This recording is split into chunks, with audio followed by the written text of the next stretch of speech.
బాబా తిరగాలి ఇటు. సరే సార్ ఫోన్ చేస్తాను సార్ ఈవినింగ్ అట్లా.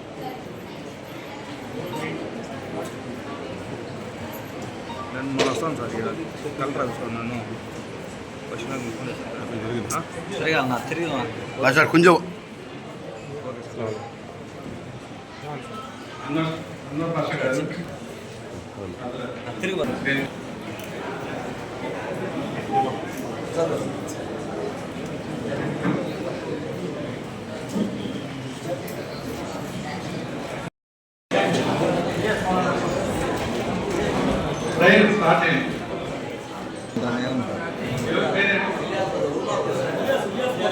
ఇలియాస్ గారు కూడా వేదిక నారాయణ వద్దకు కోరుతున్నాం.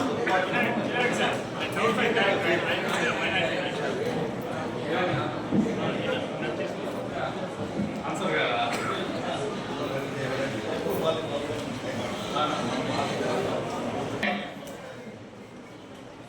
आज माइनॉरिटीज का दिन उसका आजाद जिनका नाम है मोहिउद्दीन फैरोज बख्श तारीख नाम है, जिनकी पैदाइश 26 सफर 1306 में मक्का मुकर्रमा में पैदा हुए।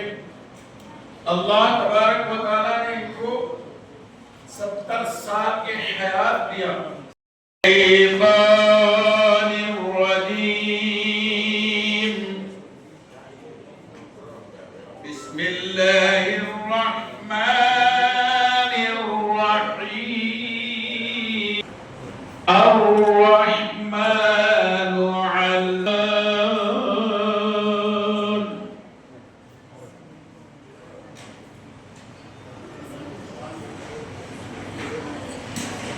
الرحمن علم القرآن علمه البيان سوى القمر بحسبان. రాష్ట్ర ప్రభుత్వం మరియు కేంద్ర ప్రభుత్వం ఈ రోజున నవంబర్ 11న మనం తప్పనిసరిగా జరుపుకునేటువంటి పండగ కార్యక్రమం ఇది. మౌలానా అబుల్ కలాం ఆజాద్ గారి జన్మదినాన్ని మైనారిటీస్ వెల్ఫేర్ డేగాను 11th నవంబర్ని, అలాగే దీనికి రెండవది జాతీయ దినంగా కూడా ఎడ్యుకేషన్ డేగా కూడా చెప్పకూడదు, జాతీయ విద్యా దినం. ఈ రెండింటికి ఇక్కడ ఉన్నటువంటి స్టూడెంట్స్కి బాగా అవగాహన కావాలి. ఎందుకంటే దాదాపుగా ఆయన గురించి ఇప్పుడు మనం మాట్లాడుకుంటున్నామంటే ఒక 125 సంవత్సరాల చరిత్ర, ఒక 100 సంవత్సరాలు పై చిలుకున్నటువంటి చరిత్ర ఆయన. ఆ రోజుల్లో ఉన్నటువంటి సామాజికమైనటువంటి పరిస్థితులు ఎలా ఉన్నాయి, ఆ పరిస్థితుల్లో ఆయన ఎలా మనుగడ సాధించాడనేది పిల్లలకి స్ఫూర్తివంతంగా ఉండాల్సిన అవసరం. ముఖ్యంగా నేను మౌలానా అబుల్ కలాం ఆజాద్ గారి యొక్క పాఠ్యాంశం మాకు 5వ తరగతిలోనే నేను చదువుకున్నాను, నాకు బాగా గుర్తు. 5th క్లాస్లోనే మాకు పాఠ్యాంశంగా ఉండేది.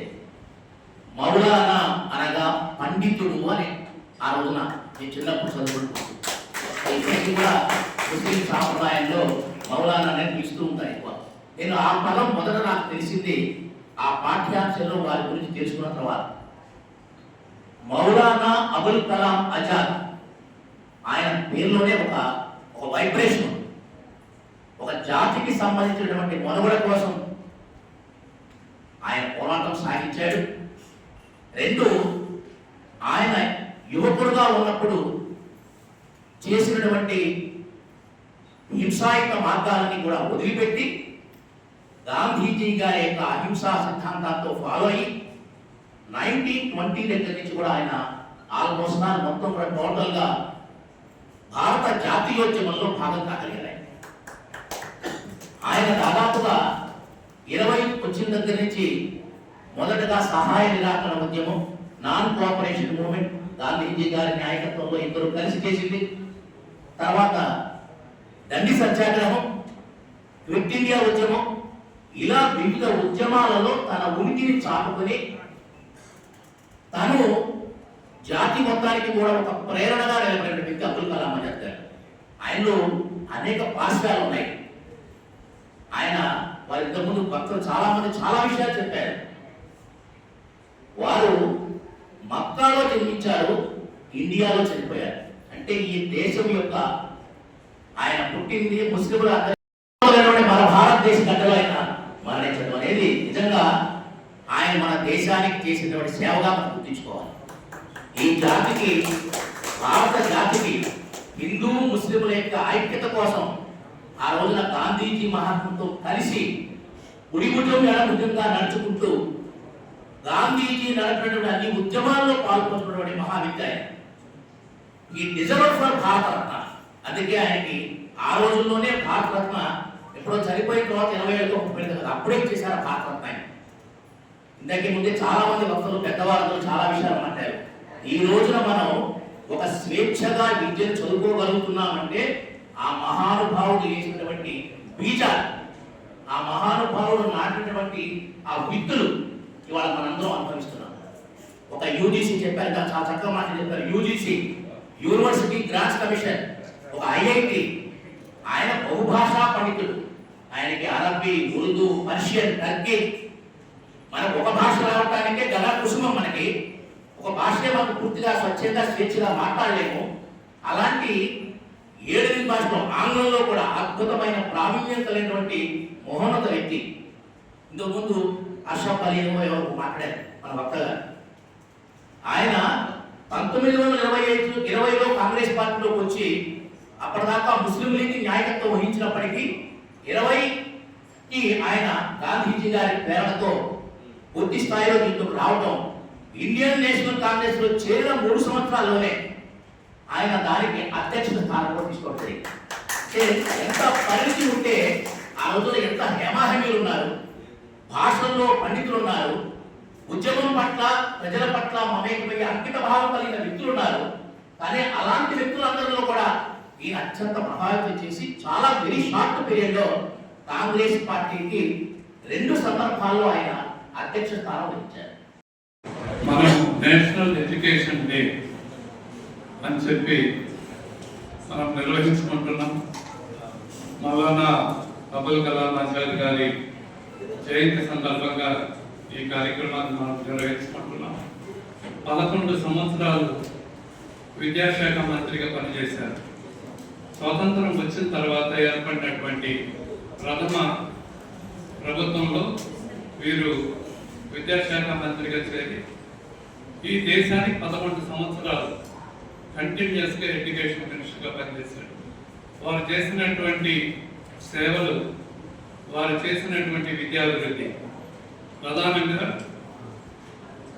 ముఖ్యంగా ఆయన ఒక కవి, ఉర్దూ కవి, సాహితీవేత్త. దానికోసం అని చెప్పి దేశంలో కళలు, సాహిత్యము, సంస్కృతి ఇవన్నీ అభివృద్ధి చెందడానికి కృషి చేసినటువంటి వ్యక్తి అబుల్ కలాం ఆజాద్ గారు. వారు ఇదే కాకుండా ముఖ్యమైనటువంటి ఘట్టాలు చెప్తాను.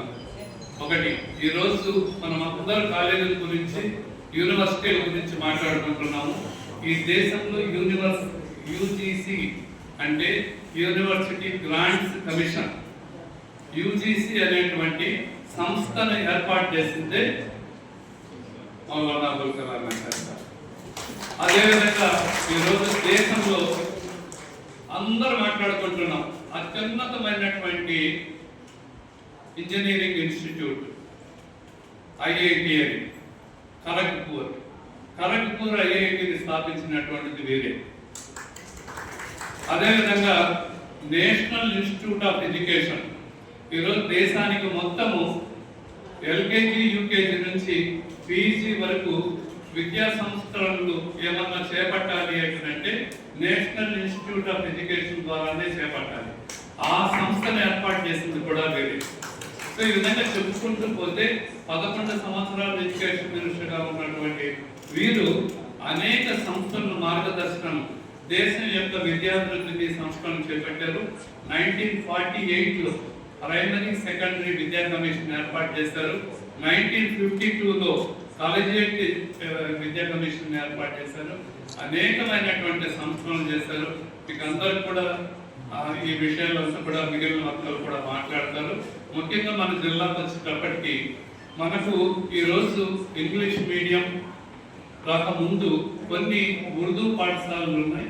నేను విద్యాశాఖలో పనిచేసేటప్పుడు ప్రత్యేకంగా రోషిని పథకం కింద 60 ప్రాథమిక పాఠశాలలు ప్రారంభం చేసి ఉర్దూ మీడియంలో పిల్లలు చదువుకోవాలని చెప్పి, అలాగే బాలికల కోసం ప్రత్యేకంగా కుంగనూరులో కేజీబీవి ప్రారంభించడం జరిగింది.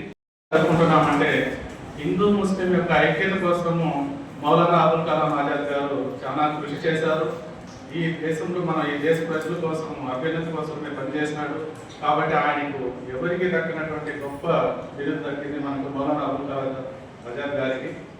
ఈ రోజు మన మైనార్టీ సంక్షేమ శాఖ ద్వారా ఆయన విద్యాశాఖ మంత్రి ఉండగానే మన మైనార్టీ సంక్షేమ శాఖ ద్వారా కూడా ప్రభుత్వాలు, ఇట్లా రాష్ట్ర ప్రభుత్వాలు కావచ్చు, అక్కడ కేంద్ర ప్రభుత్వాలు కావచ్చు, మైనార్టీకి సపరేట్ గా సంక్షేమ కార్యక్రమాలు కూడా మన వెల్ఫేర్ స్కీమ్స్ కూడా చాలా తీసుకొస్తున్నారు.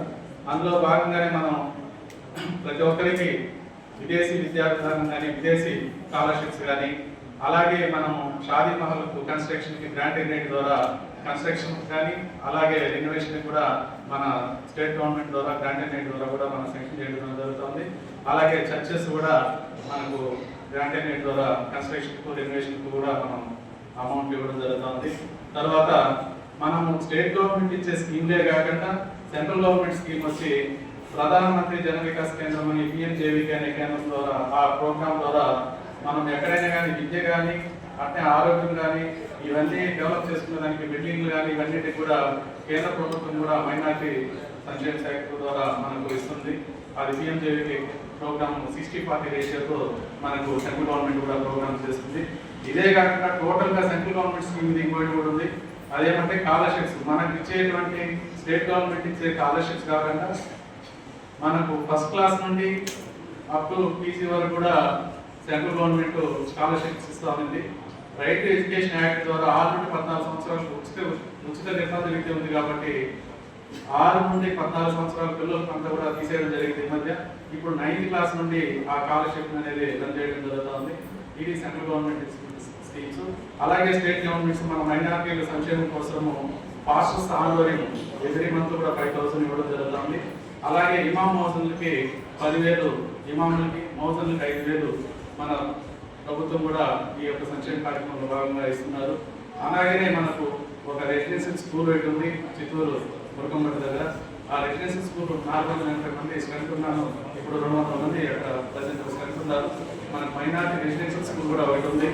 అలాగే కంప్యూటర్ విద్య కోసం కూడా మనకు లైబ్రరీస్ ఉన్నాయి, కంప్యూటర్ కోర్సులు ఉన్నాయి. ఇవన్నీ కూడా మన స్టేట్ గవర్నమెంట్స్, సెంట్రల్ గవర్నమెంట్స్ కూడా మన మైనారిటీల కోసము ప్రత్యేకంగా అందరికీ కామన్ గా వచ్చే స్కీములతో పాటు ప్రత్యేకంగా మనకి స్కీములు కూడా మైనారిటీ సంక్షేమ శాఖ ద్వారా ఇస్తున్నది. అన్ని కూడా తెలియజేస్తూ ఈ కార్యక్రమానికి మన డిఆర్ఓ గారు నిర్దేశితో ఇచ్చే ఈ కార్యక్రమాన్ని वो हाफिज कुरान में थे और हमारा जो भी काम होता पहले कुरान शरीफ से शुरू करना चाहिए। करेंगे इंशाअल्लाह। बहुत गौर से कुरान शरीफ को सुनो, उसके बाद नाते रसूल होगा, उसके बाद दूसरे प्रोग्राम तमाम होंगे।